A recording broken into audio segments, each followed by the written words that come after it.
Bienvenue dans cette vidéo d'exercice où on va s'entraîner à appliquer le théorème de Pythagore pour calculer une longueur. Je vous renvoie à la vidéo de méthode sur le théorème de Pythagore. Là, on va juste faire les choses peut-être un peu plus rapidement, donc n'hésitez pas à la voir, cette vidéo, ça vous aidera. Donc là, il s'agit de calculer la longueur AC dans ce cas-là. Je vous laisse réfléchir, mettez la vidéo en pause.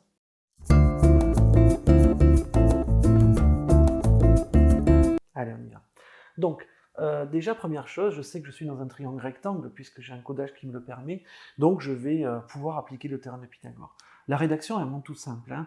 On va écrire que ABC est égal à 90 degrés, ça c'est le codage qu'il me donne, donc, entre parenthèses, théorème de Pythagore.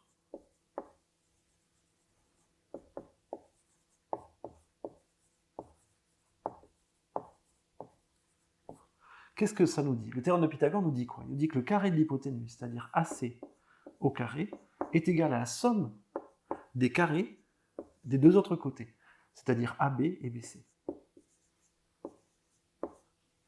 Voilà ce que nous dit le théorème de Pythagore. Le carré de l'hypoténuse est égal à la somme des carrés des deux autres côtés.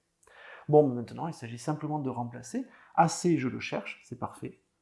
AC au carré est égal à AB au carré, donc ça nous fait du 15 au carré plus 12 au carré.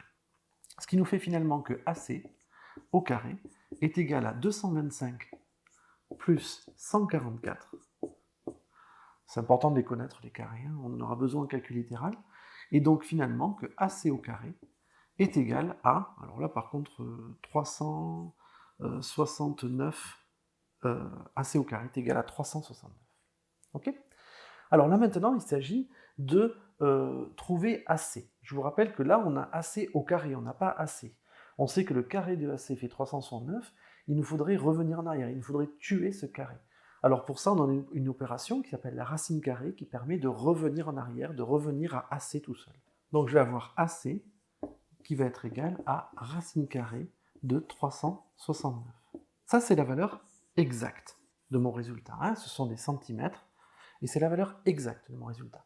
Si jamais je veux une valeur approchée, je vais le taper à la calculatrice. Donc j'ouvre ma calculatrice, je vais taper 369 racine carrée, racine carrée 369, exécute, et ça me donne donc 19,2 cm.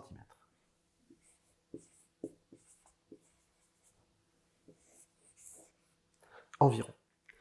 Voilà, j'espère que cette vidéo vous aura aidé par rapport au théorème de Pythagore. Vous avez remarqué, on a pu calculer une longueur de manière très simple. Je mettrai d'autres vidéos d'exemples de calcul de longueur, parce qu'il y a des cas qui sont peut-être un peu plus embêtants. Merci, au revoir.